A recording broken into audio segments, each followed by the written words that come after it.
Welcome to Waters World. I'm Jesse Waters. Keeping score, that's the subject of tonight's Waters Words. I've had enough of the media pointing fingers at Fox. I've had enough of the media acting like they saw the virus coming. And I've had enough of Democrats blaming Trump instead of China. They're not going to rewrite history on my watch. Liars and hypocrites are going to get called out. Let's start with MSNBC. Everybody saw this coming. Everybody saw this coming in early January. Who's everybody? It wasn't Morning Joe. You know how many segments Morning Joe did on coronavirus in January? 1. And this is what their guest said. Americans do not need to panic. We don't need to be overly concerned yet in the United States about the novel coronavirus. We do need to keep our eyes open for the seasonal flu. So if everybody saw this coming in January, how did Morning Joe book the one guest who didn't?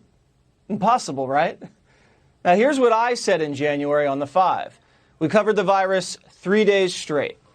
China has been lying about this thing. What? They've had it over there for a year, and they haven't told anybody about it. And there's been undocumented deaths, 1,000 undiagnosed people, and they've now, I guess, quarantined this one city, but people have already escaped the quarantine, and they have no idea where they're going. I think the Trump administration has a decision to make. I think out of the abundance of caution, maybe you slap the ban on now. I'm not afraid of this coronavirus at all. And I think other people, they have the right to be scared. That's their business.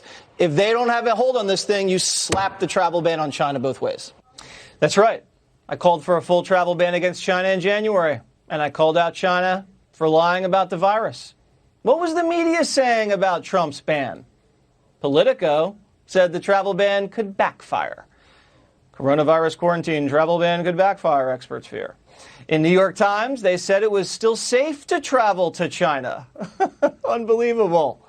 So, pretty ridiculous. Here's what Bernie and Biden said about Trump's travel ban. A move all scientists now say saved millions of lives. If you had to, would you close down the borders? No. Isn't it interesting that a president who has been demagoguing and demonizing immigrants, the first thing that he could think about is closing down the border? This is no time for Donald Trump's record of hysterical xenophobia, and fear-mongering to lead the way instead of science. So they were dead wrong, but now they want to claim Trump didn't act quickly enough. We're not going to let him get away with that. In fact, the press asked the top 2 scientists on the task force if the federal government acted slowly. When you looked at the China data originally, you start thinking of this more like SARS than you do this kind of global pandemic. So I think the medical community interpreted the Chinese data as that this was serious, but smaller than anyone expected, because I think probably we were missing a significant amount of the data. In a perfect world, it would have been nice to know what was going on there. We didn't, but I believe, Jim, that we acted very, very early in that. So the lead American virus experts said America acted very, very early and could have acted even earlier, but China lied to us. But Nancy Pelosi, she's running around saying Trump's fiddling cost lives. What did he know and when did he know it? That's for an after-action review. But as the president fiddles, people are dying, and we just have to take every precaution. It's another cheap lie from Nancy. When Trump threw down his China travel ban, Nancy was pushing a bill in the House to prevent Trump from throwing down travel bans. What did Nancy know? Apparently, not a whole lot. Here she is just over a month ago. You should come to Chinatown. We think it's very safe to be in Chinatown and hope that others will come. It's lovely here. The food is delicious. The shops are prospering. The parade was great. Great advice, Nancy. President Trump actually spoke out about coronavirus during his State of the Union. We are coordinating with the Chinese government and working closely together on the coronavirus outbreak in China. My administration will take all necessary steps to safeguard our citizens from this threat. What did Nancy do with that speech, if you guys remember? She tore it to pieces. Trump was fighting the virus, but Nancy was impeaching him. What a very sad chapter. NBC's Chuck Todd's getting in on the action. He tried to bait Biden. Do you think there is blood on the president's hands, considering the slow response? I think that's a little too harsh. Good for Biden for not taking the bait. Chuck Todd actually moderated a presidential debate just over a little month ago or so. Now, guess how many questions Chuck Todd asked about the coronavirus? 0. Let's go back to my tape. Remember back in January when I said other people have a right to fear the virus? Andrew Cuomo, the mayor that liberals love now, he disagreed with me. This situation is not a situation that should cause undue fear among people. I don't mind disagreeing with people on feeling fearful. I don't want people to be scared. I don't think they should live their lives in fear, but I can't control that. I speak for myself. I didn't fear the virus in January, and I still don't, because I've learned about the infection. I'm healthy and have a positive attitude. We showed you last week how not to get it. Here he is again, Dr. David Price, the man, fighting COVID-19 on the front lines in Manhattan, and he's not scared either. For the first time in a while,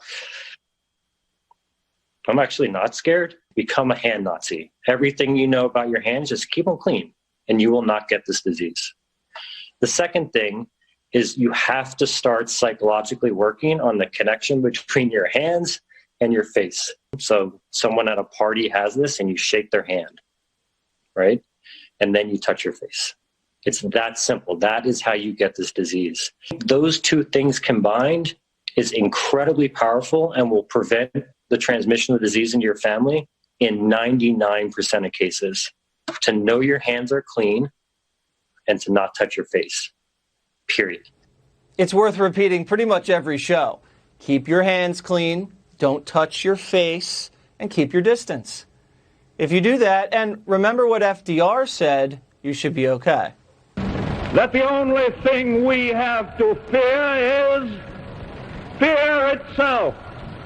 And please pay attention to what the doctors tell you. Here's New York City Mayor Bill de Blasio, just 3 weeks ago, not paying attention to the doctors. This disease, even if you were to get it, basically acts like a common cold. Mayor, 3 weeks ago, has restaurants and schools still open and says corona is like the common cold. But the media goes after Trump.